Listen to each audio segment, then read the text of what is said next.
Welcome to I'm Tonight. We're diving into a chilling Agatha Christie-style tale set in 1920s Paris, featuring the inimitable Hercule Poirot. Settle in, dear listeners, and let's unravel this locked-room mystery together. Tell me in the comments where you're listening from. Chapter 1. Introduction and Setup.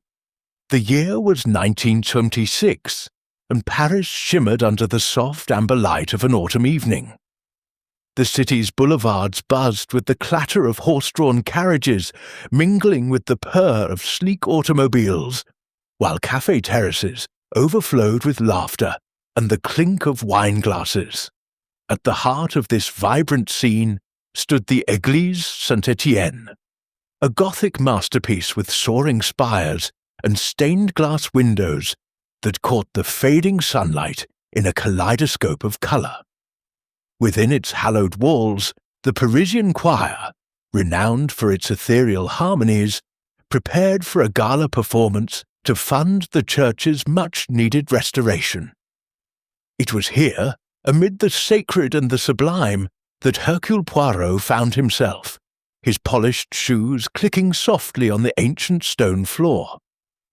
Poirot, immaculate in his tailored black suit, adjusted his perfectly waxed moustache as he stepped into the church's nave. His small, precise movements betrayed a mind already at work, observing the world with the keenness of a hawk. The invitation to the gala had come from Madame Giselle Fournier, a vivacious woman of 50 whose wealth and charm made her a pillar of Parisian society. She had written to Poirot weeks earlier, her elegant script hinting at unease. The choir is divine, mon ami, but discord festers beneath their song. I fear trouble brews. Intrigued by her cryptic words, Poirot had accepted, his curiosity piqued by the prospect of unravelling a mystery in the city he so admired. As he entered, the church was alive with anticipation. The pews brimmed with Paris's elite, aristocrats in furs, artists in bohemian scarves, and diplomats whispering over champagne flutes. The air carried the scent of beeswax candles and old incense, mingling with the faint perfume of roses from the altar. Madame Fournier, resplendent in a sapphire gown, greeted Poirot with a warm embrace. "Monsieur Poirot, your presence honours us," she said, her eyes sparkling with a mix of relief and mischief. "Our choir is the pride of Paris, but I confess, not all is harmonious behind the scenes." She guided him through the crowd, introducing the choir's key figures, each a study in contrasts. First was Antoine Dubois, the conductor, a man in his late 30s with a charismatic smile that failed to mask his nervous energy. His dark hair was slicked back, but a stray lock fell across his forehead, betraying his agitation. Rumours swirled that Antoine's ambition far outstripped his talent, and his gambling debts had drawn the attention of unsavoury lenders. "Monsieur Poirot," he said, shaking hands with a grip too tight, "your reputation precedes you.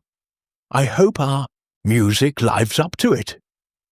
Next was Clara Beaumont, the lead soprano, a vision of beauty in her mid-20s. Her auburn hair cascaded in waves, and her emerald eyes held a spark of defiance. Her voice was said to enchant angels, but her personal life, replete with scandalous affairs, had tongues wagging across Paris. She offered Poirot a coy smile, her voice lilting. "A detective at our gala? I hope you're here for the music, not to spoil our fun." Father Julien Morel, the church's young priest, approached next. Barely 30, his earnest face and fervent eyes spoke of a zealot's passion. His reforms to modernize the church had clashed with the choir's traditionalists, earning him both admiration and enmity.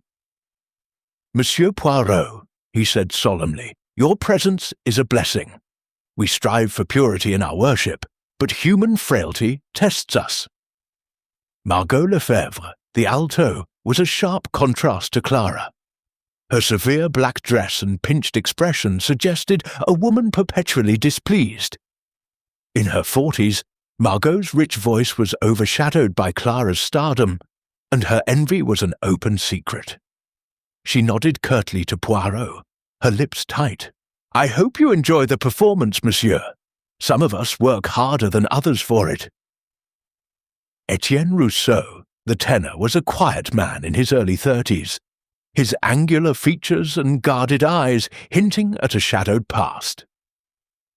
Recently returned from America, he spoke little, but his soulful voice had won hearts. "Monsieur," he murmured, avoiding Poirot's gaze, "it's an honor." Poirot noted the tremor in his hands, a sign of secrets unspoken. Finally, Isabelle Dupont, the organist, approached. A widow in her late 50s, her grey hair was pinned tightly, and her eyes held a fervent devotion to the church. Her late husband's fortune funded much of the choir's activities, but her insistence on tradition often put her at odds with Father Julien. "Monsieur Poirot," she said softly, "this church is my life. I pray our music moves you." As Madame Fournier led Poirot to his seat, the choir gathered in the loft above for their final rehearsal. The nave's acoustics carried their voices, a blend of celestial beauty that hushed the crowd. Yet Poirot's sharp eyes caught undercurrents of discord. Margot's glare at Clara was icy, her fingers clutching her music stand as if to steady her rage. Antoine's baton wavered, his eyes darting to the shadows. Father Julien whispered sternly to Etienne, who flinched as if struck. Isabelle's hands moved mechanically over the organ keys, her face a mask of concentration. Clara, radiant but distracted, tossed her head and stormed out mid-rehearsal, citing a headache. The choir faltered, and a murmur rippled through the guests below. Poirot leaned toward Madame Fournier. "This headache of Mademoiselle Beaumont's, it is frequent." She sighed. "Clara is temperamental. She quarrels with everyone. Margot over roles, Antoine over money, even Father Julien over her indiscretions. I fear she stirs unrest." The gala began at 8, the church glowing with candlelight. The choir loft, accessible only by a narrow spiral staircase, was locked during performances to ensure privacy. The heavy oak door, bolted from the inside, was a relic of the church's medieval past, its key entrusted to Isabelle. The choir ascended, their robes rustling, and took their places. Poirot, seated near the front, studied the loft above. The railing offered a clear view of the singers, their faces illuminated by flickering candles. Clara, now composed, stood centre stage, her voice soaring as the first notes rang out. Yet Poirot's grey cells stirred. During a quiet passage, he glimpsed a shadow flitting across the loft's alcove, a movement so fleeting it might have been imagination. He adjusted his pince-nez, his mind cataloguing every detail. The locked door, the tense exchanges, the choir's flawless performance masking a simmering discord. "There is a puzzle here," he murmured to himself, "and Hercule Poirot shall solve it." As the choir's harmonies swelled, filling the church with divine beauty, Poirot sensed the prelude to a darker symphony. The gala was a triumph, but the night was young, and the stage was set for a crime that would test even his formidable intellect. Chapter 2. The crime discovered. The final notes of Ave Maria hung in the air like a sacred whisper, the Parisian choir's voices blending in a harmony that seemed to touch the divine. The Église Saint-Étienne, aglow with candlelight, held its breath as the audience below erupted into applause. Hercule Poirot, seated in the front pew beside Madame Giselle Fournier, clapped politely, his sharp eyes fixed on the choir loft above. The heavy oak door, locked from the inside to ensure the choir's privacy, stood sentinel at the top of the spiral staircase. Yet, in that moment of triumph, a piercing scream tore through the reverence, freezing the crowd. Madame Fournier clutched Poirot's arm, her sapphire gown shimmering as she rose. "Mon Dieu, upstairs, quickly!" she gasped. Poirot, his small frame moving with surprising agility, followed her through the throng of stunned guests. Ushers scrambled to clear a path, their faces pale with confusion. The spiral staircase, narrow and worn, spiraled up to the loft, its iron railing cold under Poirot's gloved hand. At the top, the oak door resisted their efforts, its bolt firmly in place. An usher, trembling, fetched the key from Isabelle Dupont, the organist, who kept it on a chain around her neck during performances. "Vite, vite!" Madame Fournier urged as the usher fumbled with the lock. The key turned with a heavy click, and the door swung inward, revealing a scene of chaos in the dimly lit loft. Clara Beaumont, the radiant soprano, lay slumped over the loft's railing, her auburn hair spilling like a cascade of fire. A dagger, its hilt ornate with filigree, protruded from her chest, blood pooling on the polished wood beneath her. Her emerald eyes, once so full of defiance, stared blankly into the void. The 5 remaining choir members, Antoine Dubois, Margot Lefebvre, Etienne Rousseau, Father Julien Morel, and Isabelle Dupont, stood frozen, their faces a tableau of shock, fear, and something Poirot's keen gaze could not yet name. "Monsieur Poirot, do something!" Madame Fournier cried, her voice trembling. Poirot raised a hand, his calm authority silencing the murmurs of the gathering crowd at the loft's threshold. "No one enters, no one leaves," he commanded, his Belgian accent crisp. "This is now the domain of Hercule Poirot." He nodded to the usher. "Guard the door, let none pass." The young man nodded, his face ashen, and took his post. Poirot knelt beside Clara's body, his grey cells already at work. The dagger, an antique with a blade of polished steel, was lodged deep, suggesting a blow of considerable force. Blood stained her white choir robe, still warm, indicating the murder had occurred moments ago, during or just after the performance. He noted the angle of the blade, slightly upward, as if struck by someone taller or standing close. Clara's hands were empty, her posture suggesting she had been caught unawares, perhaps turning toward her attacker. The loft itself was a confined space, a circular platform overlooking the nave, with the organ's towering pipes at the rear, and music stands scattered haphazardly.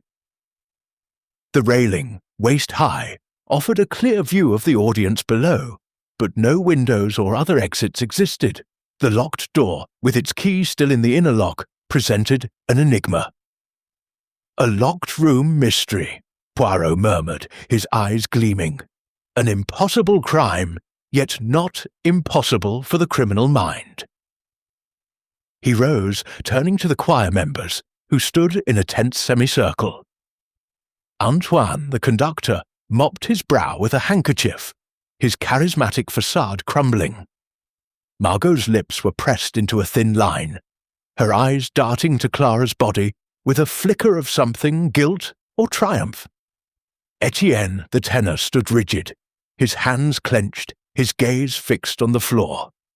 Father Julien clasped his rosary, his lips moving in silent prayer, while Isabelle, pale as her grey hair, clutched the organ bench for support. Poirot began his questioning, his voice deliberate and soothing, designed to coax truth from fear. "Monsieur Dubois," he began, fixing the conductor with a piercing stare, "where were you when Mademoiselle Beaumont met her end?" Antoine's eyes widened, I was conducting, monsieur. My baton never left my hand. The entire choir can attest to that. His voice cracked, betraying nerves. Poirot turned to Margot. And you, madame? Your eyes, they were on your score, oui? Margot nodded curtly. I was singing, as always. My focus was on the music, not this. Her voice wavered, but her gaze was defiant. Etienne, when questioned, spoke softly. I was at my stand, monsieur, singing my part. I saw nothing unusual. His trembling hands belied his calm words. Father Julien's response was measured. I was praying, monsieur, my back to Clara. The Lord's music filled my heart. I noticed no discord. Yet his fervent eyes suggested a man wrestling with more than prayer.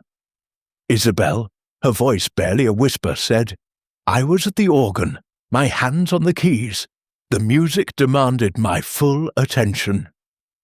Her fingers twisted the chain that held the loft's key, a nervous tick Poirot noted. Each denied seeing anything amiss, yet their unease was palpable. Poirot turned to Madame Fournier, who hovered near the door, wringing her hands.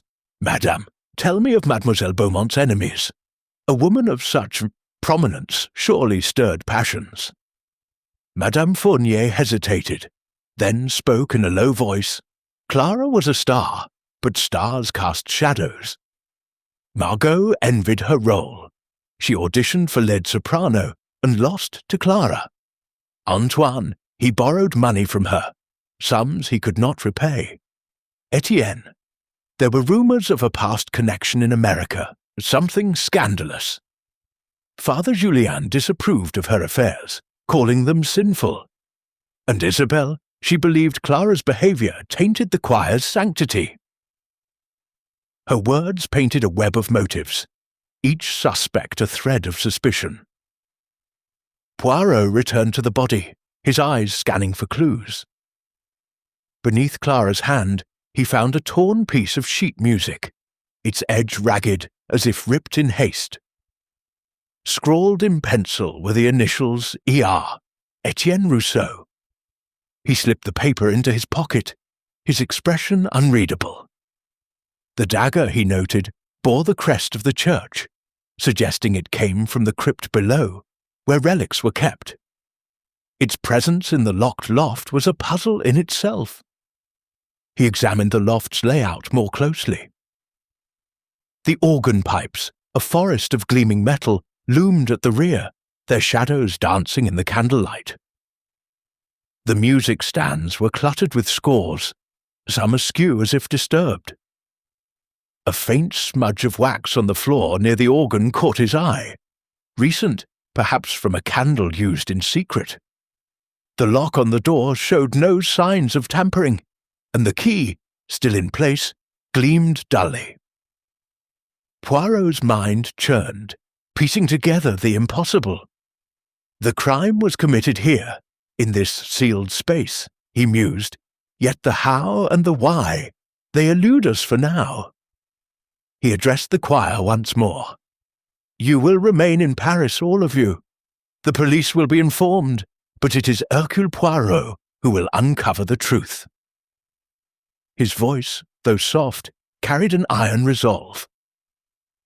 The choir members exchanged uneasy glances, their secrets weighing heavier in the stifling air of the loft.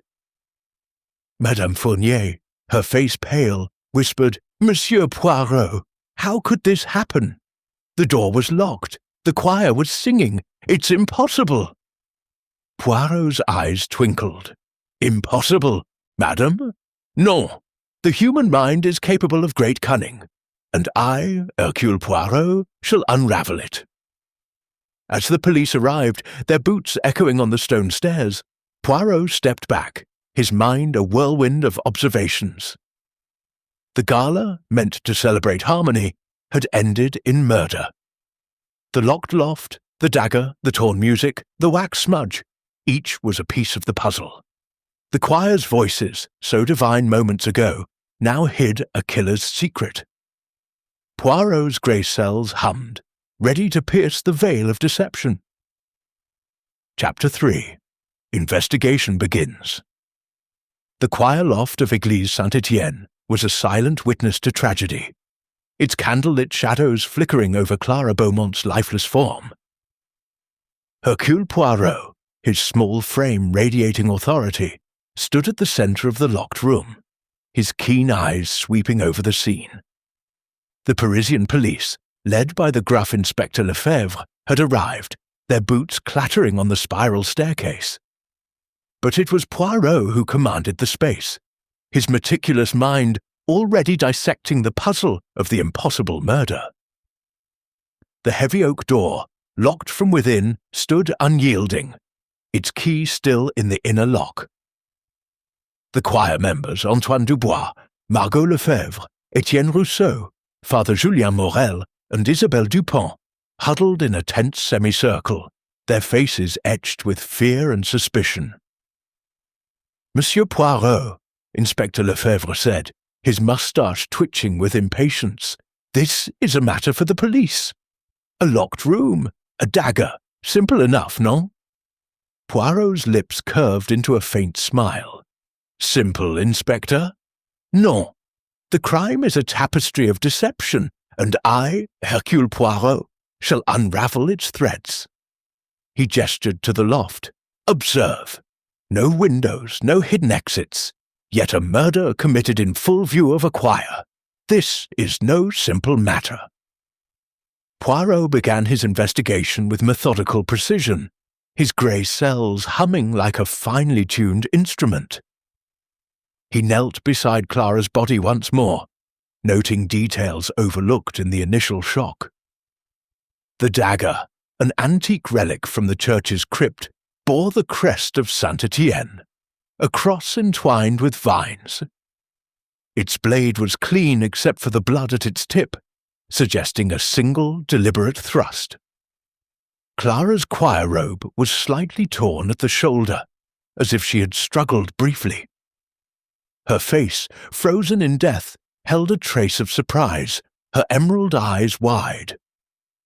Poirot's fingers brushed the torn sheet music he had found earlier, marked with the initials ER. He kept it hidden, his mind turning over its significance. He rose, addressing the choir. You will each speak with me alone, in the vestry below. The truth, it hides in the details, and I shall find it. The choir members exchanged wary glances, but none dared protest. Poirot instructed the police to secure the loft, allowing no one to disturb the scene. He descended the spiral staircase, his polished shoes clicking softly, and entered the vestry, a small stone-walled room, lined with hymnals and vestments, lit by a single stained-glass window, casting a mosaic of red and blue. First, he summoned Antoine Dubois, the conductor. Antoine entered, his charismatic facade frayed, his hands fidgeting with his cufflinks. Monsieur Poirot, I swear I was conducting. My eyes were on the choir, my baton in hand. Poirot's gaze was unyielding. And yet, monsieur, you borrowed money from Mademoiselle Beaumont, oui? Money you could not repay. Antoine paled. She lent me funds, yes, for personal matters. I promised to repay her after the gala. But murder? Never. Poirot noted the sweat on Antoine's brow, the slight tremor in his voice. Personal matters, Poirot mused, such as gambling debts to men of ill repute. Antoine's silence was answer enough. Next came Margot Lefebvre, her severe black dress accentuating her sharp features. Her eyes, cold and calculating, met Poirot's without flinching. I sang, monsieur. My score was my focus. Clara's death is regrettable, but I had no part in it. Poirot tilted his head. Regrettable, madame? Yet you envied her role, her fame. You auditioned for lead soprano and lost. Margot's lips tightened. I am a professional. Envy is beneath me. But yes, Clara was difficult. Her arrogance grated. Her words dripped with disdain, and Poirot noted the clench of her fists betraying suppressed rage. Etienne Rousseau entered next, his angular face pale, his eyes avoiding Poirot's. "I was at my stand singing, monsieur. I saw nothing." His voice was low, almost a whisper. Poirot leaned forward. "You knew Mademoiselle Beaumont in America, oui? A connection not so innocent, perhaps?" Etienne's hands trembled. We were close, years ago. It ended badly. She betrayed me, but I swear I did not harm her." His evasiveness intrigued Poirot, who pressed further. "Betrayed you how, monsieur?" Etienne shook his head, his silence a wall Poirot could not yet breach. Father Julien Morel followed, his young face solemn, his rosary beads clicking softly. "I was praying, monsieur, my back to Clara. Her death is a tragedy, a sin." Poirot's eyes narrowed. "You disapproved of her father. Her affairs, her lifestyle. You called them sinful, oui?" Julien nodded, unapologetic. "I urged her to repent. She mocked me, said the church was outdated, but I would never kill." His fervour was genuine, yet Poirot sensed a rigidity that could mask darker impulses. Finally, Isabelle Dupont, the organist, entered, her grey hair tightly pinned, her hands twisting the key's chain. "I played the organ, monsieur. The music was my world. I saw nothing." Her voice was soft, almost fragile, but her eyes held a fierce devotion. Poirot's tone was gentle. "You loved this church, madame, and believed Clara's behaviour dishonoured it, non?" Isabelle's lips quivered. "She was careless with our sacred duty. But I would not harm her. My faith forbids it." Yet her trembling hands suggested a turmoil she could not fully conceal. Poirot dismissed Isabelle and stepped outside to the church's crypt, a cavernous space beneath the nave, where relics and artefacts were stored. The air was damp, the stone walls lined with ancient crosses and candelabras. He located the display case for the dagger, its velvet lining disturbed. The lock intact but scratched faintly, as if pried open with care. No fingerprints marred the glass, suggesting a cautious hand. Nearby, he found a narrow passage behind the organ pipes, too small for a person but wide enough to hide small objects. A smudge of wax on the floor, fresh and yellow, matched the candles used in the loft. "Curieux," Poirot murmured. "A candle in the crypt, a dagger in the loft. The pieces, they begin to align." He returned to Madame Fournier, who waited anxiously in the nave. "Madame, tell me more of the choir's discord. What secrets do they guard?" She sighed, her sapphire gown catching the candlelight. "Antoine's debts are no secret. He gambles at the Montmartre clubs, owing thousands. Margot auditioned for Clara's role and was humiliated when rejected. Etienne's past in America is shadowy. Rumours of theft, even prison. Father Julien's reforms have angered the choir. He seeks to modernize, but they resist. And Isabelle, her late husband's fortune funds the church, but she guards it jealously, believing Clara's scandals threatened its sanctity." Poirot's mind catalogued each detail. Antoine's desperation, Margot's envy, Etienne's secrecy, Julien's zeal, Isabelle's devotion. The torn sheet music with Iard Fiche nagged at him. Etienne, or a clever misdirection? The wax smudge suggested someone had explored the crypt recently, perhaps to retrieve the dagger. The locked loft, with its unyielding door, remained the heart of the puzzle. How had the killer struck in a sealed space, with the choir singing and the audience watching below? He returned to the loft, where Inspector Lefebvre was photographing the scene. Poirot examined the music stands, noting their positions. Clara's stand was closest to the railing, her score open to Ave Maria. a faint pencil mark on the page caught his eye.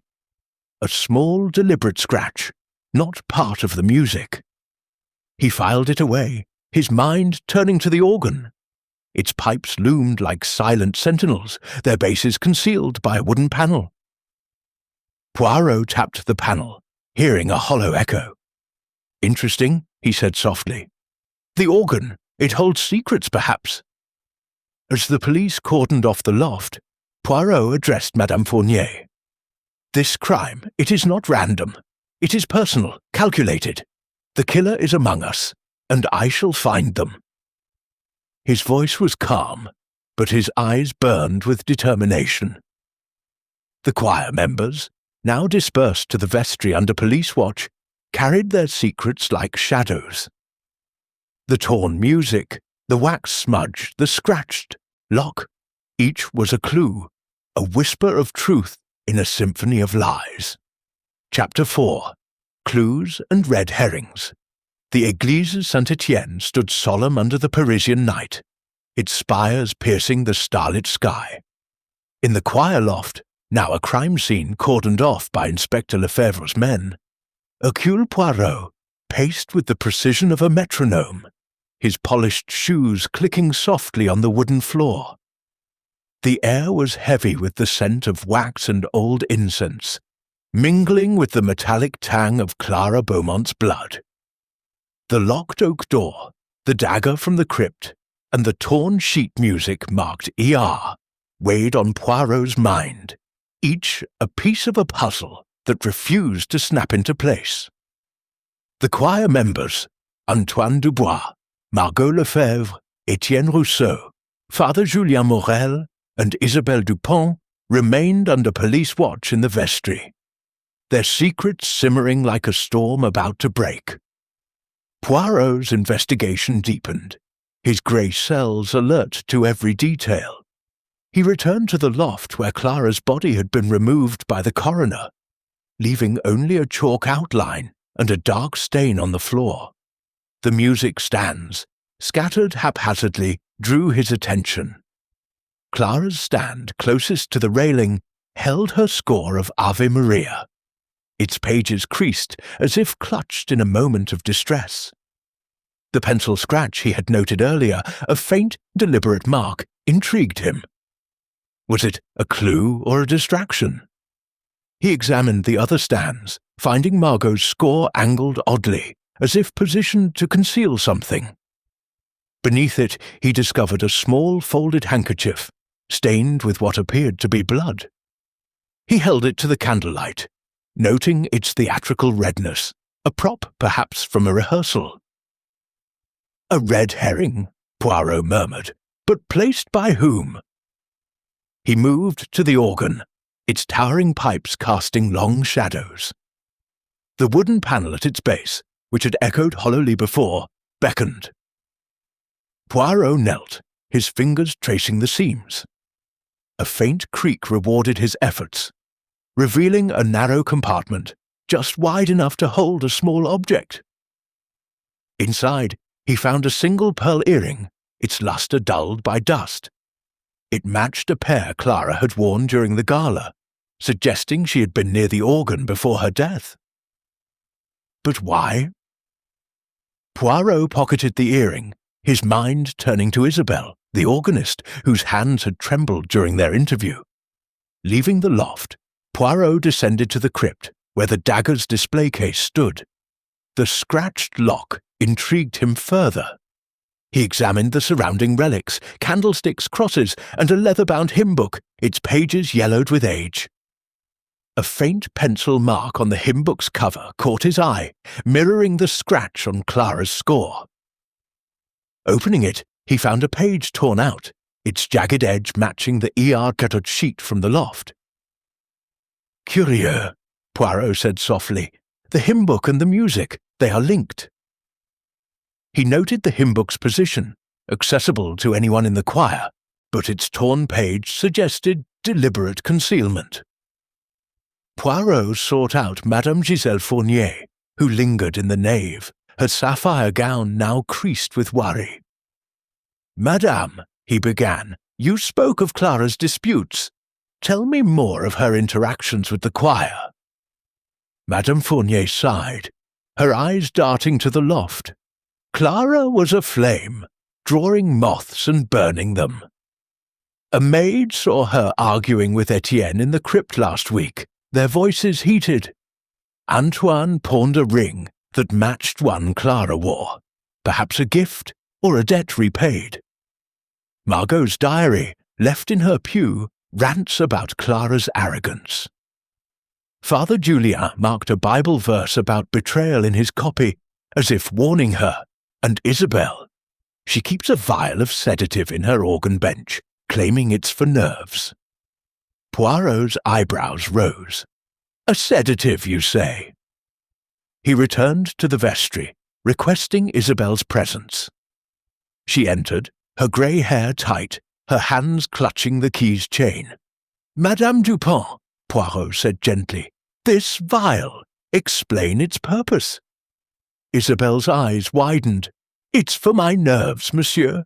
The organ's demands are great. I keep it in my bench, but I swear I never used it on Clara." Her voice trembled, but her gaze was steady. Poirot nodded, dismissing her, though her words lingered.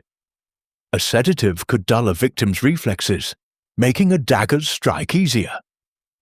Next, Poirot visited Clara's apartment, a chic flat near the Seine, with the police's permission. Her rooms were a whirlwind of glamour.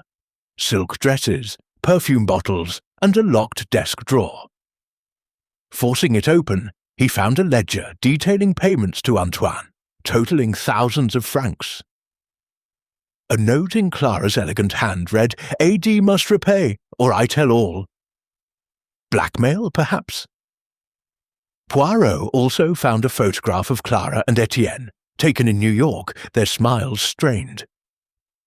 On the back in faded ink was written, "Betrayed, 1923.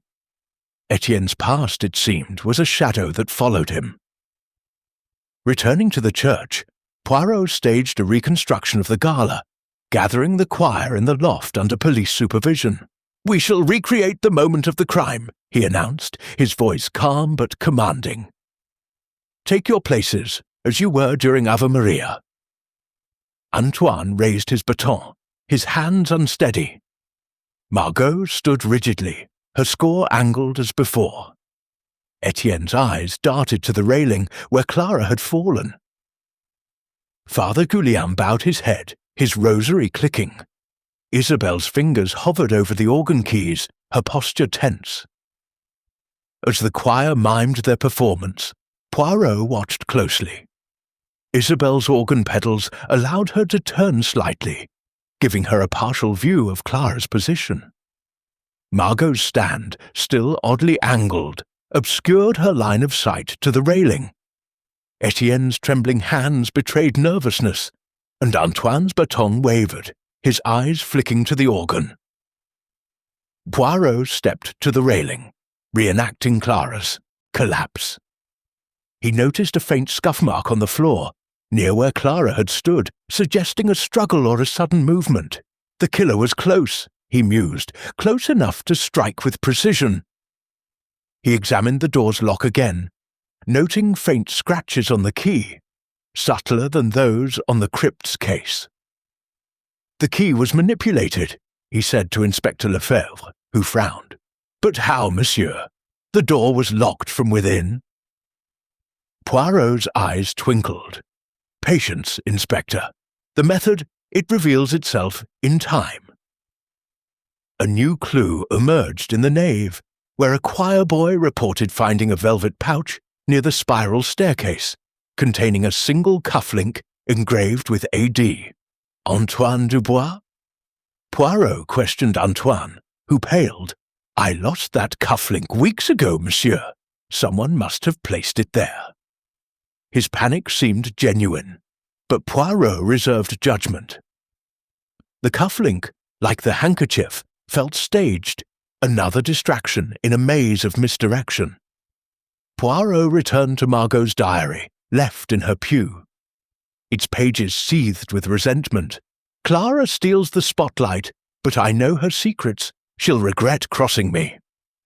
Yet a later entry hinted at fear. If they find out what I saw, I'm ruined. What had Margot witnessed? Poirot confronted her, holding the diary. Madame, what secrets did you keep? Margot's face hardened. I saw Clara with Etienne, plotting something in the crypt. I kept silent to protect the choir. Her words rang hollow, a half-truth at best. Father Julien's Bible, found in the vestry, revealed a marked verse. The betrayer's hand is with him at the table. Poirot questioned Julien, who admitted, I marked it for Clara, to warn her of her path, but I meant no harm. His sincerity was compelling, yet his zeal suggested a man capable of extreme measures. The clues mounted, but so did the distractions. The handkerchief, the cufflink, the torn hymnbook page, all pointed to different suspects, yet none fit the locked room puzzle. Poirot's mind returned to the organ's compartment and the pearl earring. Had Clara discovered something there, something worth killing for? The wax smudge in the crypt, the scratched key, the scuff mark on the loft floor, each whispered of a meticulous plan, executed under the guise of harmony. As the night deepened, Poirot stood alone in the loft, the church silent around him. The killer is clever, he murmured, but Hercule Poirot is cleverer. The red herrings were distractions, but the true clues, the earring, the wax, the scratches, pointed to a truth hidden in plain sight. The choir's voices, once divine, now echoed with deceit, and Poirot was determined to unmask the murderer. Chapter 5. Complications and Twists. The Église Saint-Étienne stood silent under the Parisian moonlight, its Gothic spires casting jagged shadows across the cobblestones. In the choir loft, now a shrine to Clara Beaumont's murder, Hercule Poirot stood with his hands clasped behind his back, his grey cells humming like a finely tuned orchestra. The locked oak door, the antique dagger from the crypt, the torn sheet music marked ER, the pearl earring in the organ's hidden compartment, and the faint wax smudge in the crypt, all formed a puzzle that tantalized and frustrated. The choir members, Antoine Dubois, Margot Lefebvre, Etienne Rousseau, Father Julien Morel, and Isabelle Dupont, remained under suspicion, their motives and secrets piling like storm clouds.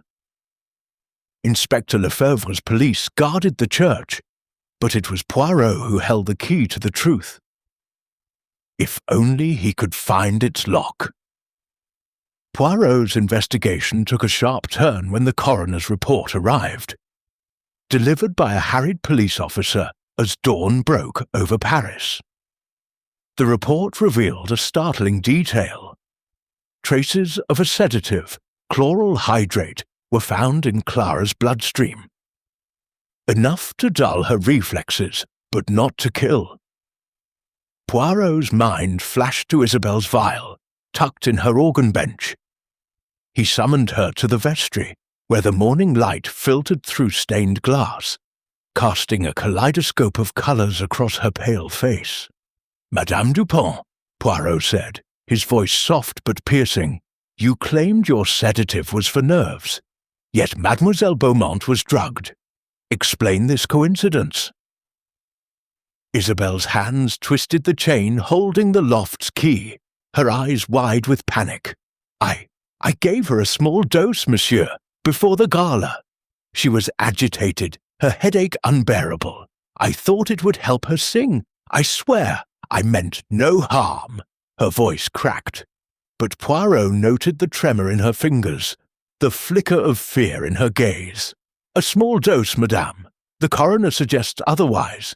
Enough to make her vulnerable, perhaps to a dagger's strike. Isabelle gasped, shaking her head. I would never. My faith, my devotion to this church, it forbids such sin. Poirot dismissed her, his mind turning over the possibility. Had Isabelle unwittingly aided the killer, or was her piety a mask? Poirot's thoughts were interrupted by Madame Giselle Fournier, who approached with a grave expression. "Monsieur Poirot, there is more. The church's restoration fund, hundreds of thousands of francs, is missing. Clara was investigating, asking questions about the accounts. I fear her curiosity led to her death." Poirot's eyebrows rose. "A second crime, madame. Most interesting. Who had access to these funds?" Madame Fournier hesitated. "Antoine, as conductor, managed some disbursements. Isabelle's fortune partially funded it, and she oversaw its allocation. Father Julien pushed for transparency, which caused friction. Even Clara had access, as a trusted member." Poirot visited Clara's apartment again, searching for evidence of her investigation. In her desk, hidden beneath a false bottom, he found a second ledger, more detailed than the first. It recorded irregular withdrawals, all signed by Antoine, totaling over 50,000 francs. A note in Clara's hand read, "A.D. steals for his opera. I will expose him." Poirot's grey cells sparked. Antoine's motive was no longer mere debt, but a secret ambition. A jeweller's receipt, tucked in the ledger, confirmed Antoine had pawned Clara's ring to fund a clandestine opera project, a rival to the choir's gala. Blackmail, it seemed, had pushed him to desperation. A flashback haunted Poirot's mind, pieced together from the maid's account of Clara and Antoine's confrontation in the crypt days before the gala. In his mind's eye, he saw Clara, her auburn hair glowing in the candlelight, facing Antoine in the damp stone chamber. "I know you're stealing, Antoine," she hissed, her voice sharp. "The funds, the ring, you'll ruin us all for your foolish opera." Antoine's face, pale with fury, loomed over her. "Keep silent, Clara, or you'll regret it." The memory faded, but its weight lingered. Had Antoine's threat become reality? Poirot returned to the church, his focus on the organ's hidden compartment. He examined it again, finding faint scratches inside, as if something had been hastily removed. The pearl earring suggested Clara had been near the organ, perhaps discovering the compartment's secret. He tapped the pipes, hearing a faint echo, and noticed a small sliding panel, barely visible within the compartment. It was too narrow for a person, but perfect for concealing a weapon or mechanism. A trace of wax matching the crypt's smudge clung to the panel's edge. "The organ! It is more than it seems," Poirot murmured, his mind racing.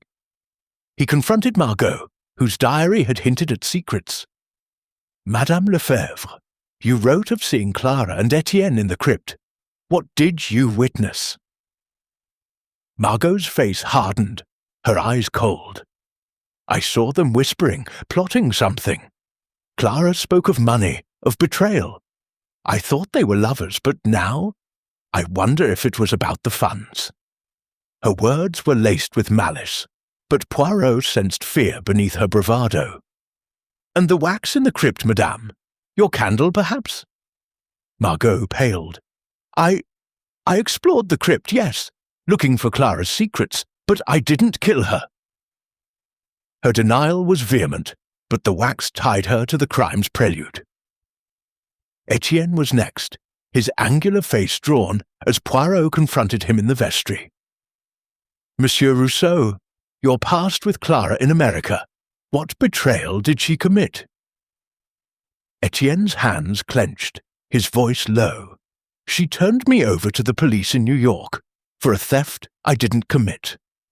I spent a year in prison because of her lies. When I returned, she begged forgiveness, but I hated her." His confession was raw, his eyes burning with old wounds. "Did you hate her enough to kill?"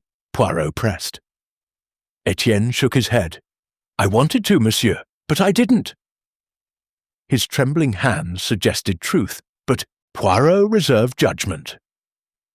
Father Julien's reforms, Poirot learned, had aimed to expose the missing funds, making him a threat to the thief. In the vestry, Julian admitted, "I suspected Antoine's mismanagement. I confronted him, and he grew angry. Clara, too, was asking questions. She was fearless." Poirot noted Julian's fervour, his clenched rosary. "Fearless or reckless, father? Did your warnings to her provoke more than words?" Julian's eyes widened. "I sought only her soul's salvation, monsieur. Murder is a sin I abhor." His sincerity was compelling, but his zeal hinted at extremes. The locked-room puzzle grew more complex. Poirot returned to the loft, examining the railing where Clara had fallen. The scuff mark he'd noted earlier suggested a struggle, but the sedative implied she was too drowsy to resist. He tested the organ's sliding panel, finding it could be triggered by a string, invisible in the dim light.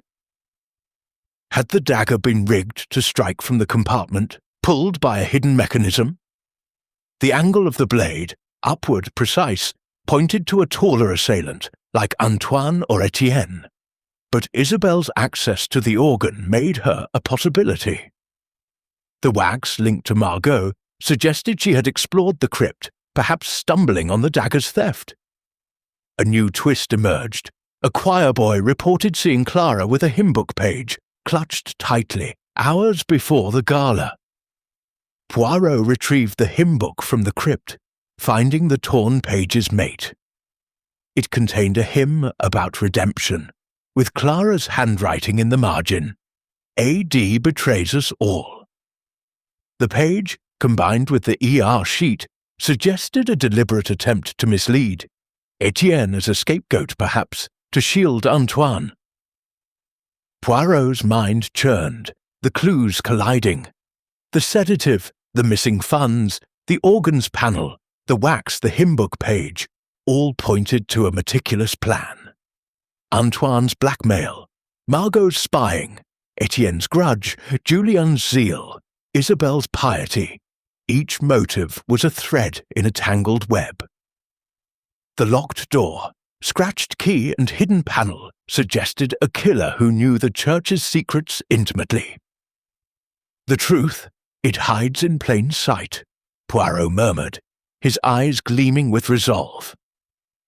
As the morning light bathed the church, Poirot stood in the loft, the organ's pipes looming like silent judges. The choir's harmony had been a facade, masking a killer's intent. The puzzle was far from solved, but the pieces were aligning, and Poirot's grey cells were relentless in their pursuit. Chapter 6. The Revelation, the Église Saint-Étienne, stood bathed in the pale light of a Parisian dawn, its stained glass windows casting fractured rainbows across the nave. In the choir loft, where Clara Beaumont had met her end, Hercule Poirot gathered the suspects: Antoine Dubois, Margot Lefebvre, Etienne Rousseau, Father Julien Morel, and Isabelle Dupont. The air was thick with anticipation. The police under Rue, Inspector Lefebvre standing guard at the spiral staircase. The locked oak door, the antique dagger, the torn sheet music marked ER, the pearl earring, the wax smudge, and the sedative in Clara's blood formed a constellation of clues that Poirot's grey cells had meticulously aligned. Now, in the sacred silence of the church, he prepared to unveil the killer. "Monsieur Poirot," Madame Giselle Fournier whispered, her sapphire gown dulled by the ordeal, "is this truly necessary? The police are ready to arrest." Poirot's eyes gleamed. "Madame, the police see only shadows. Hercule Poirot sees the truth. The murderer is among us, and I shall expose them." He turned to the choir, their faces a mix of dread and defiance, and began, his voice slow and deliberate, carrying the weight of certainty. "Ladies and gentlemen," he said, pacing the loft, "this crime is a masterpiece of deception, a locked-room murder designed to baffle. Clara Beaumont, The radiant soprano was struck down during Ave Maria in a loft sealed by a locked door with no windows, no escape. Yet the impossible is merely the possible in disguise. Let us unravel this tapestry. He held up the torn sheet music marked ER. This, found beneath Mademoiselle Beaumont's body, points to Monsieur Rousseau. A clever misdirection, oui? But the truth lies elsewhere. Etienne's face paled, but he remained silent. Poirot continued. The dagger taken from the crypt was no random choice. Its crest ties it to this church, accessible to all of you. The wax smudge in the crypt, from Madame Lefebvre's candle, suggests she explored there, perhaps seeking secrets. But it is the organ, mes amis, that holds the key. He gestured to the towering pipes. A hidden panel, discovered in Chapter 5, could conceal a small object, a dagger, perhaps, or a mechanism. A trace of wax matched the crypt smudge, and a pearl earring, Mademoiselle Beaumont's, was found within. She was near the organ, perhaps uncovering its secret. Isabelle gasped, clutching her key's chain, but Poirot raised a hand. "Patience, madame. All will be clear." He turned to the sedative. Chloral hydrate was found in Clara's blood, enough to dull her reflexes, making her an easy target. Madame Dupont admitted to giving her a dose, claiming it was for nerves, but the dose was too high, suggesting intent or manipulation. Isabelle's eyes filled with tears, but Poirot's gaze moved to Antoine. "Monsieur Dubois, your ledger reveals theft from the Restoration Fund, confirmed by Clara's notes. She blackmailed you, threatening to expose your secret opera, funded by her stolen ring and church money." Antoine's hands shook. I took the funds, yes, but murder? Never." Poirot's smile was cold. "We shall see, monsieur." He addressed Father Julien. "Your reforms, Father, aim to expose the theft, making you a threat. Your marked Bible verse spoke of betrayal. Did you suspect Clara or another?" Julien's rosary clicked. "I suspected Antoine, monsieur. Clara was reckless, but I sought only her redemption." Poirot turned to Margot. "Madame Lefebvre, your diary seethes with envy. You saw Clara and Etienne in the crypt plotting. But what? You feared exposure, oui?" Margot's lips tightened. "I saw them whispering of money, betrayal. I kept silent to protect myself." Poirot nodded, then faced Etienne. "Monsieur Rousseau, your past with Clara in America ended in prison, her betrayal cutting deep. Did you seek revenge?" Etienne's voice was hoarse. "I hated her, monsieur, but I did not kill her." Poirot paused, his eyes sweeping the group. The locked room is the heart of this puzzle. The door, bolted from within, showed scratches on the key suggesting tampering. The scuff mark by the railing indicates a struggle, yet the sedative dulled Clara's resistance. The organ's panel, with its sliding mechanism, is the key. Allow me to explain. He stepped to the organ, opening the hidden panel. A string, fine and nearly invisible, could be rigged to pull the dagger from this compartment, striking Clara as she stood at the railing. The angle of the blade, upward, precise, required a mechanism, not a hand. The killer prepared this in advance, using the performance's chaos to mask the act. He turned to Antoine. "Monsieur Dubois, you are the architect of this crime." Antoine staggered, his face ashen. "Me? Impossible! I was conducting." Poirot's voice was relentless. "You were desperate, monsieur. Clara's blackmail threatened your opera, your dreams. You stole the dagger from the crypt, hid it in the organ's panel, and rigged a string to pull it during Ave Maria.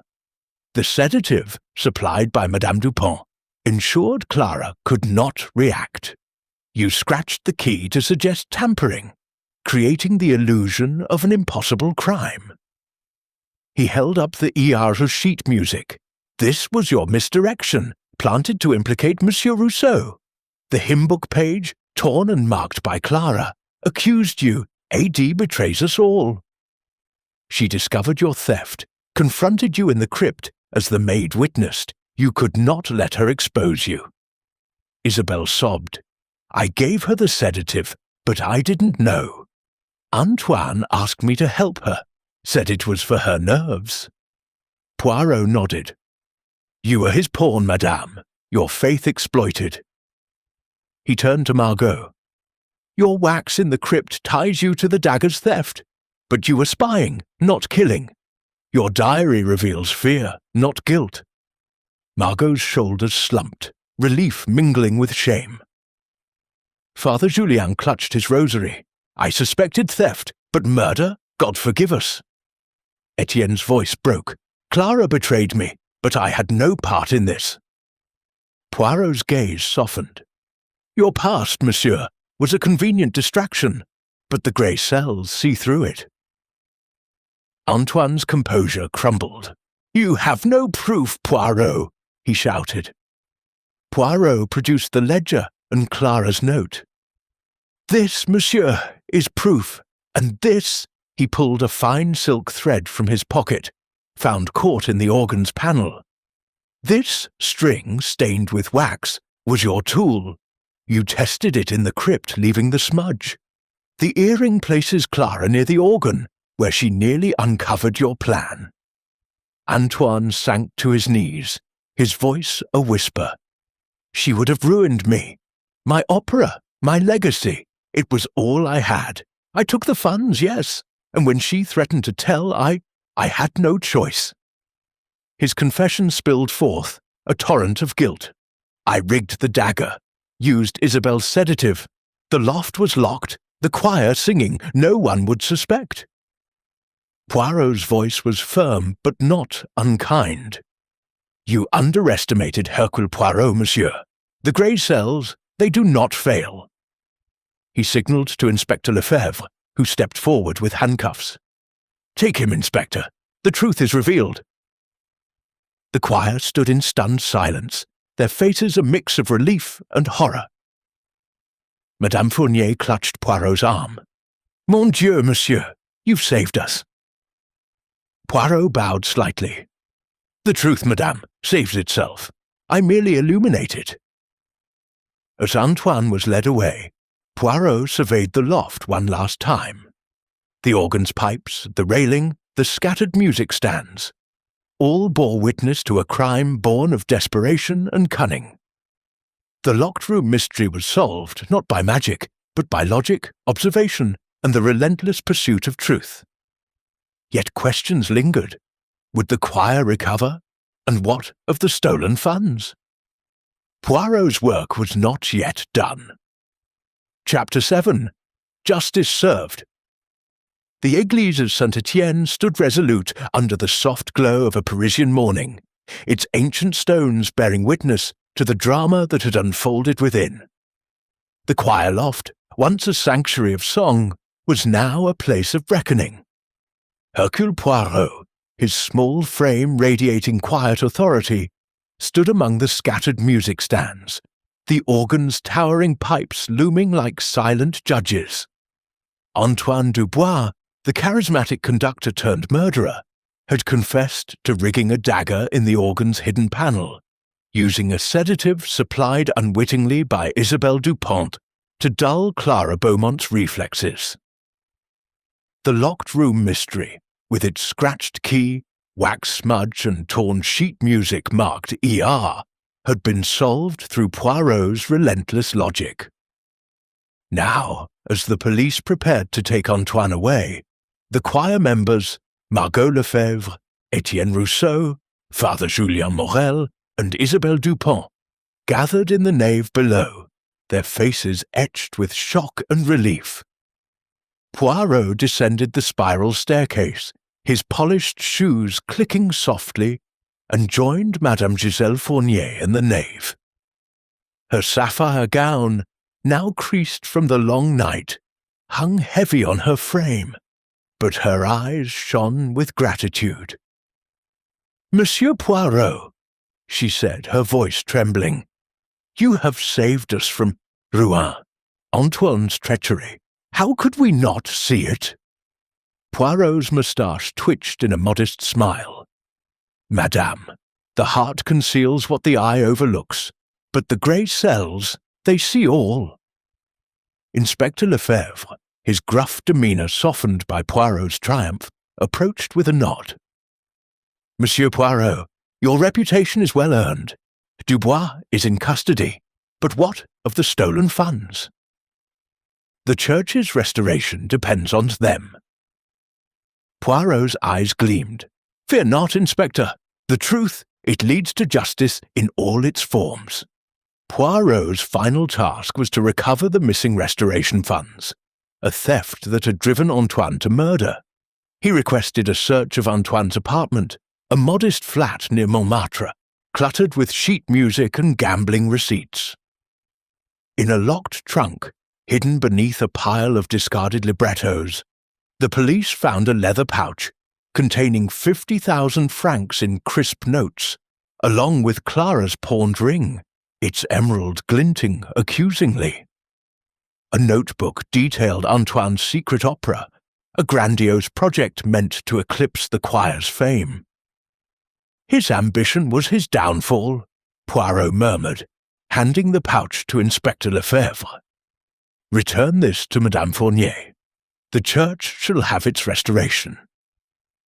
Back at the church, Poirot gathered the choir in the vestry, a stone-walled room lit by a single stained-glass window, casting hues of crimson and gold. The air was heavy with the weight of betrayal, but Poirot's presence brought a sense of closure. He addressed them, his voice warm yet firm, like a storyteller concluding a tale. "Mes amis, the crime is solved, the funds recovered, but the heart of this tragedy lies in human frailty, ambition, envy, and fear." He turned to Isabelle, whose grey hair was loose, her eyes red from tears. "Madame Dupont, your sedative was used to evil ends, but your heart was pure. Forgive yourself." Isabelle nodded, clutching her rosary, her faith a shield against guilt. To Margot, he said, "Madame Lefebvre, your envy blinded you, but your silence protected no one. Learn from this." Margot's lips tightened, but she bowed her head, chastened. To Etienne, Poirot's tone softened. "Monsieur Rousseau, your past with Clara was a wound, but you did not strike. Your truth has set you free." Etienne's angular face relaxed, his trembling hands still at last. To Father Julien he said, "Father, your zeal for reform stirred conflict, but your faith guided you. Continue, but with compassion." Julien's fervent eyes softened, his rosary quiet. Madame Fournier stepped forward, her voice steady. "Monsieur Poirot, the choir is shaken, but we will rebuild. Clara's voice is gone, but her memory will inspire us." Poirot bowed. "Madame, the harmony you seek will return, for music heals what deceit destroys." As the choir dispersed, Poirot lingered in the nave, his gaze on the altar's roses, their petals wilting in the morning light. The red, herrings, the ER sheet music, the theatrical blood on the handkerchief, the cufflink near the staircase, had been Antoine's attempts to muddy the waters, pointing fingers at Etienne and others, the true clues, the wax smudge, the organ's panel, the ledger, and Clara's hymn-book note, had led Poirot to the truth. The scratched key, a ruse to suggest external tampering, had sealed Antoine's fate, revealing his cunning but flawed plan. Inspector Lefebvre joined Poirot, his moustache twitching with reluctant admiration. "Monsieur, you've done what my men could not. The case is closed, but the church's wounds remain." Poirot nodded. "Wounds heal, Inspector, when justice is served, and justice, it is not only for the courts, but for the soul." Poirot's thoughts turned to Clara, her radiant voice silenced by greed. Her blackmail, though reckless, had sought to protect the church she loved, even as her scandals tested its sanctity. Antoine's opera, a dream born of vanity, had cost more than money. It had taken a life. Poirot's grey cells, ever restless, found satisfaction in the resolution, but his heart mourned the loss of harmony. He stepped outside, the Parisian air crisp with the promise of autumn. The boulevards buzzed with life, unaware of the drama within the church's walls. Madame Fournier followed, her gratitude effusive. "Monsieur Poirot, you are a miracle. Will you stay for our next performance?" Poirot's smile was wistful. "Madame, Paris calls, but so does the next mystery. I must follow where the grey cells lead." As he walked away, his cane tapping the cobblestones, Poirot reflected on the case. The locked loft, the rigged dagger, the sedative's betrayal, all had tested his intellect, but logic had prevailed. The choir would sing again, their voices rising above the scars of betrayal. Justice, served with precision, had restored order, if not peace. In the distance, the Seine sparkled, its waters carrying the city's secrets. Poirot adjusted his hat, his moustache perfectly symmetrical, and vanished into the crowd, ready for the next puzzle to challenge his formidable mind. And there we have it, dear listeners, a mystery resolved in true Poirot fashion. The Église Saint-Étienne stands tall, its harmony restored. Thank you for joining me at Mystery Haven for this tale of deception and deduction. Share your thoughts and where you're listening from in the comments, and stay tuned for our next adventure. Chapter 8. Echoes of Harmony. The sun hung high over Paris, casting a golden hue on the Seine as it wound through the city like a silver ribbon. It was 2 weeks after Antoine Dubois' arrest, and the Église Saint-Étienne buzzed with renewed purpose. Scaffolding encircled the facade, the first signs of restoration funded by the recovered francs, and an unexpected windfall from Clara Beaumont's hidden will, which bequeathed her personal savings to the church. Hercule Poirot, suitcase in hand, stood in the nave, his impeccable suit a stark contrast to the dust motes dancing in the sunlight. He had lingered in Paris longer than planned, drawn by the choir's invitation to witness their first performance since the tragedy. Madame Giselle Fournier approached, her sapphire gown replaced by a simple silk dress, her smile radiant. "Monsieur Poirot, you honor us once more. The choir rehearses today, without Antoine, but with hearts mended." Poirot bowed slightly, his moustache twitching. "Madame, harmony is not in the conductor's baton, but in the souls who sing. I'm curious to see how your voices have evolved." The choir loft, scrubbed clean of its grim memories, welcomed the singers. Margot Lefebvre now stood at the lead soprano position, her severe features softened by tentative confidence. Etienne Rousseau, his angular face less haunted, took the tenor line with steady poise. Father Julien Morel, rosary tucked away, lent his baritone to the ensemble, his reforms tempered by humility. Isabelle Dupont's fingers danced over the organ keys, her grey hair pinned with a simple pearl clip. Clara's earring, a gift from Madame Fournier as a symbol of forgiveness. A new alto, young and eager, filled the gap left by Clara, her voice fresh but promising. As they began Ave Maria, the notes rose tentatively at first, then swelled with poignant beauty. Poirot, seated below, closed his eyes, his grey cells quiet for once, absorbing the music's purity. No rigged daggers, no shadowed mechanisms, only song, untainted. Yet his mind wandered to the case's subtleties, the clues that had nearly eluded him. In the days following the revelation, Poirot had pieced together the full tapestry. Antoine's obsession with his secret opera had begun months earlier. fueled by gambling losses and a rejection from a Parisian impresario. The stolen funds, hidden in his Montmartre flat, were meant to stage La Voix Perdue, a tale of a betrayed soprano, ironically mirroring Clara's fate. The locket with her photo, found in his trunk, revealed a deeper motive: unrequited love. Antoine had adored Clara from afar, lending her money in hopes of winning her favour, only for her blackmail to shatter his illusions. The sedative's role haunted Isabelle still.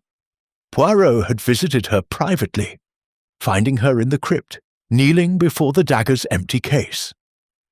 "Madame," he had said gently, "your kindness was exploited, but it was not sin. Clara sang her final notes with peace in her heart, thanks to you." Isabelle's tears had flowed, but so had her resolve. She now led a prayer group for the choir, channeling her devotion into healing. Margot's transformation was perhaps the most striking. Her diary, once venomous, now chronicled gratitude. During a quiet afternoon tea with Poirot, she confessed, "I envied Clara's light, monsieur, but in her shadow I lost my own. Singing her part now, I feel her spirit guiding me." Poirot had nodded. "Envy is a thief, madame, but forgiveness is the key that unlocks the voice within." Etienne, too, had found closure. A letter from America arrived, exonerating him of the old theft. Clara's accusation had been a lie to protect another lover. In the vestry, he shared it with Poirot. "She betrayed me, yet in death she freed me. I will sing for redemption." His hands, once trembling, now held his score with assurance. Father Julien's zeal had mellowed into wisdom. His reforms proceeded, but with the choir's input, fostering unity rather than division. "The Lord tests us through trial, monsieur," he told Poirot during a walk in the church garden. "Antoine's sin was ambition unchecked. Mine was judgment untempered. Together we rebuild." Madame Fournier revealed one final secret: Clara's will, discovered in her apartment by Poirot himself. Tucked in the ledger, it read, "To the choir that gave me wings, my savings, for the spires to soar once more." The bequest, 20,000 francs, had moved the group to tears, transforming Clara from scandalous diva to guardian angel. As the rehearsal ended, the choir descended, surrounding Poirot with applause. "Monsieur," Margot said, "your presence inspired us. Will you join us for the gala next month?" Poirot's eyes twinkled.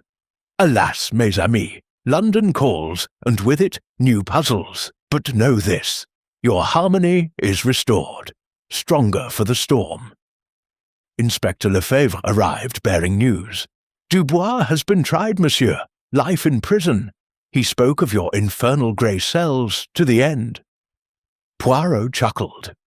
"The criminal mind resents order, Inspector, but justice, it endures." In a private moment, Poirot wandered the crypt, the damp air stirring memories. The wax smudge was gone, scrubbed away, but the narrow passage behind the organ pipes remained, a reminder of hidden truths. He traced the dagger's former case, reflecting on the human condition. "Ambition, love, envy, they compose the symphony of life," he murmured, "but deceit disrupts the score. Hercule Poirot conducts only truth." As evening fell, Poirot boarded the train at Gare de Lyon, the Eiffel Tower winking farewell. Paris receded, but the echoes of the choir's voices lingered in his mind, a testament to resilience. The killer among them was gone, but the song endured. Months later, a letter arrived at Poirot's London flat, penned by Madame Fournier. The gala had been a triumph, the church restored, the choir renowned anew. "Clara watches over us," she wrote, "and so do you, in memory." Poirot smiled, filing it beside his case notes. Another mystery solved, another harmony restored. Chapter 9. Shadows of the Past. The Église Saint-Étienne stood proud under a crisp Parisian sky, its spires gleaming as scaffolding rose around it, a testament to the restored funds and Clara Beaumont's unexpected bequest. 3 weeks had passed since Hercule Poirot unmasked Antoine Dubois as the killer who rigged a dagger in the organ's hidden panel, using Isabelle Dupont's sedative to silence Clara's blackmail. The choir, Margot Lefebvre, Etienne Rousseau, Father Julien Morel, Isabelle Dupont, and a new alto had begun to heal, their voices rising in tentative harmony. Yet, as Poirot prepared to leave Paris, a faint unease tugged at his meticulous mind, a whisper that the symphony was not yet complete. He stood in the nave, his polished shoes catching the light of stained-glass windows, his suitcase at his side. Madame Giselle Fournier approached, her silk scarf fluttering like a flag of gratitude. "Monsieur Poirot, you've given us peace. The gala is tomorrow and the choir sings for Clara. Will you stay?" Poirot's moustache twitched. "Madame, the grey cells, they urge me onward, but I confess, a final note intrigues me." His eyes drifted to the choir loft, where the organ's pipes stood silent, guarding secrets yet untold. The spark came from an unexpected source. A letter delivered to Poirot at his hotel, penned in a trembling hand by Isabelle Dupont. "Monsieur," it read, "Clara's will revealed she was my half-sister, a secret kept by our mother's shame. I found a locked box in her apartment, unopened. I fear it holds truths that haunt us still. Please, help." Poirot's grey cells ignited. A sister? The revelation added a layer to Isabelle's devotion, her tears, her unwitting role in the murder. He met Isabelle in the crypt, where the air was cool and heavy with history. Her grey hair was loose, her eyes red but resolute. "Monsieur Poirot, I found the box beneath Clara's floorboards after your search. It's locked, and I dread its contents." She produced a small, ornate box, its brass clasp engraved with a rose, Clara's favourite flower. Poirot's nimble fingers examined it, detecting a faint scratch, as if someone had tried to force it open. "Madame," he said gently, "we shall face the truth together." With a jeweller's tool from his kit, Poirot opened the box, revealing a bundle of letters, a locket, and a faded photograph. The letters, written in Clara's elegant script, were addressed to Isabelle, though never sent. "My sister," one began, "I learned of our bond last year. Mother hid you to protect us, but I long to know you. Forgive my silence. I feared scandal would ruin us both." The photograph showed a young Clara with an older woman, her features mirroring Isabelle's. The locket held a curl of auburn hair, Clara's, and a note, "For my sister, when truth is safe." Isabelle wept, clutching the locket. "I never knew, monsieur. Her scandals, her defiance. I judged her, not knowing she was family." Poirot's voice was soft. "Madame, her silence was love, not deceit. She protected you, as you did her with your prayers." The letters revealed more. Clara had discovered Antoine's theft months earlier, tracking his withdrawals in her ledger. One letter hinted at a deeper betrayal. "Antoine loved me once, but his opera consumed him. He stole not just funds, but my trust." The locket Poirot had found in Antoine's trunk, with Clara's photo, took on new meaning, an obsession that fueled his desperation when she threatened exposure. Poirot summoned the choir to the vestry, where the stained-glass light painted their faces in hues of redemption. "Mes amis," he began, "Clara's death was not the end of her story. She was Madame Dupont's half-sister, a secret bound by love and shame." Gasps filled the room. Margot's eyes widened, her envy replaced by awe. Etienne's hands stilled, his past with Clara reframed by her hidden loyalty. Father Julien's rosary paused, his fervour softened by humility. Poirot held up the letters. Clara knew of Antoine's theft and his opera, La Voix Perdue. She sought to protect the church, even as she battled her own scandals, her will, her bequest. It was her final song for you. He turned to Isabelle. Your sedative, given in kindness, was twisted by Antoine's hand, but Clara's spirit sings through you now. A new clue emerged. One letter mentioned a shadow in the crypt, seen by Clara days before her death. He moves in secret plotting, she wrote. Poirot's mind flashed to the wax smudge, Margot's candle. He confronted her gently. Madame Lefebvre, you explored the crypt, oui? What did you see? Margot's face flushed. I saw Antoine, monsieur, hiding papers in the passage. I thought it was about Clara's affairs, not theft. I kept silent, fearing scandal. Her confession, though late, lifted a weight, her voice softer now. Poirot revisited the crypt, the passage behind the organ pipes drawing his eye. In the dim light, he found a crumpled score. Antoine's opera libretto, its margins scrawled with frantic notes. She knows, must act. The score, titled La Voix Perdue, told of a soprano betrayed by her lover, a chilling parallel to Clara's fate. His art mirrored his crime, Poirot murmured, pocketing the score as evidence of Antoine's obsession. He met Etienne privately, the tenor's angular face now calm. Monsieur Rousseau, Clara's betrayal in America, was it to protect another? Etienne nodded.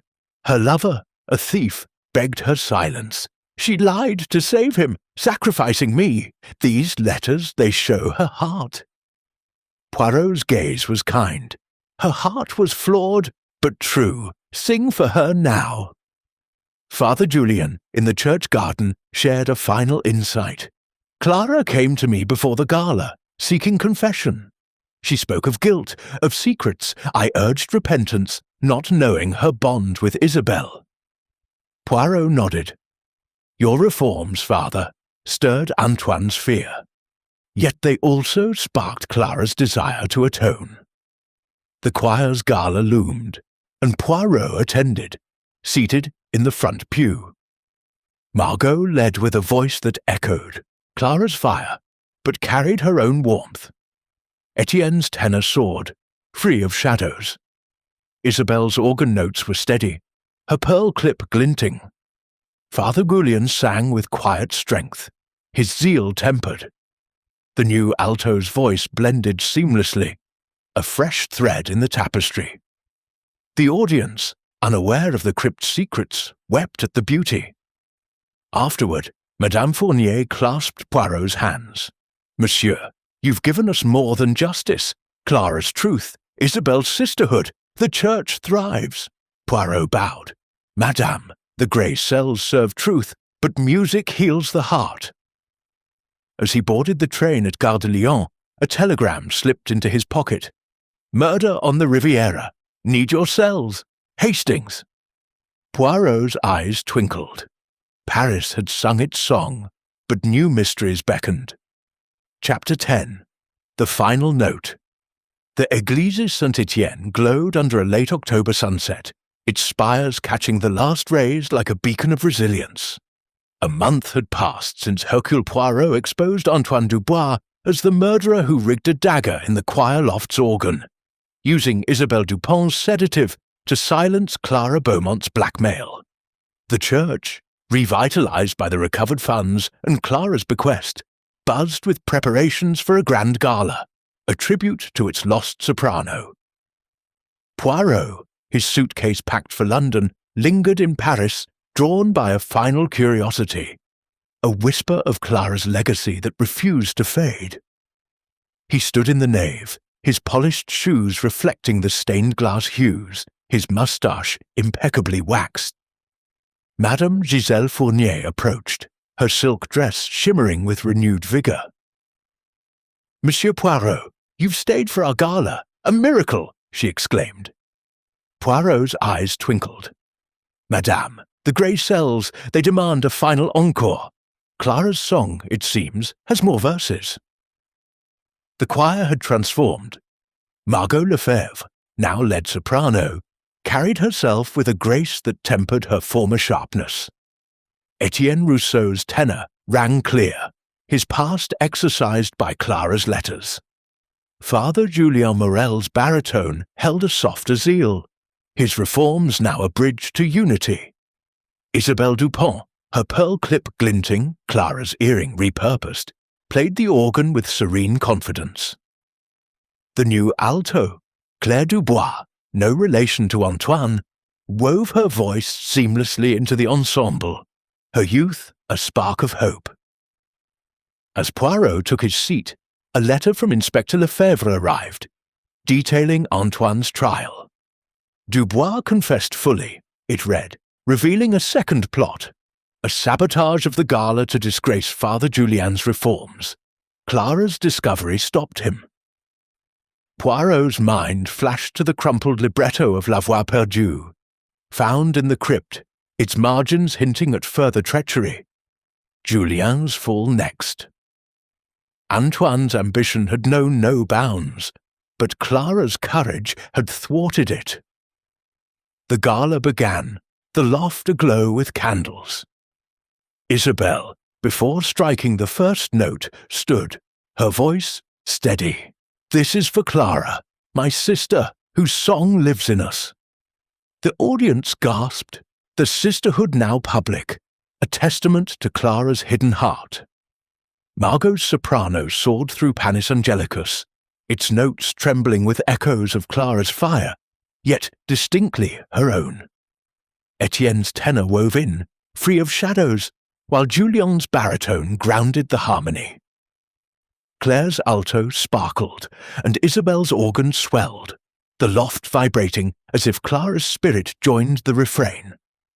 Poirot's grey cells, usually restless, paused, captivated by the music's purity. Yet a final clue tugged at him. In Clara's locked box, alongside her letters, he had found a sketch, a floor plan of the loft, marked with an X near the organ's hidden panel. A note read, "Secret here, danger." Had Clara known of Antoine's mechanism before her death? Poirot slipped into the crypt during the intermission, the damp air stirring memories. The passage behind the organ pipes, where he'd found the libretto, held one last surprise. A tiny brass key, overlooked before, tucked in a crevice. It matched the organ's panel lock, suggesting Clara had explored it, perhaps confronting Antoine in her final hours. He sought Isabelle after the performance, finding her in the vestry, her pearl clip catching the light. "Madame, this key, Clara's." Isabelle nodded, tears brimming. She was curious, always poking about. She must have found the panel, suspected Antoine. I wish I'd known her heart sooner. Poirot's voice was gentle. "Her heart saved you, madame, and the church." Margot approached. Her severe features softened. "Monsieur Poirot, I was blind with envy." Singing Clara's part, I feel her strength. Poirot smiled. "Madame, you have found your own light." Etienne joined them, his hands steady. "Clara's letters freed me. I sing for her now, not vengeance." Father Julien, rosary quiet, added, "Her sacrifice taught me humility. The choir is my mission now." Claire, the new alto, shyly offered, "I never knew her, but her voice guides me." Madame Fournier revealed a final legacy. Isabelle, inspired by Clara's will, planned a music school in her name, funded by the bequest. "Clara's school of song," she said, "to teach truth through music." Poirot nodded. "A fitting tribute, madame. Clara's voice endures." As the gala ended, the audience rose in ovation, tears streaking faces. Poirot slipped to the crypt one last time, the brass key in hand. The panel, now empty, stood as a relic of Antoine's folly. "The human heart," he murmured, "it composes both tragedy and triumph." Clara's sketch, her courage, had been the final note, ensuring Antoine's defeat before her death. At Gare de Lyon, Poirot boarded the Orient Express, the platform bustling with travellers. A telegram from Hastings awaited. "Poison pen on the Riviera. Your cells needed." Poirot chuckled, adjusting his hat. Paris had sung its song, but the world held new mysteries. As the train pulled away, the Seine sparkled, carrying Clara's echo into eternity.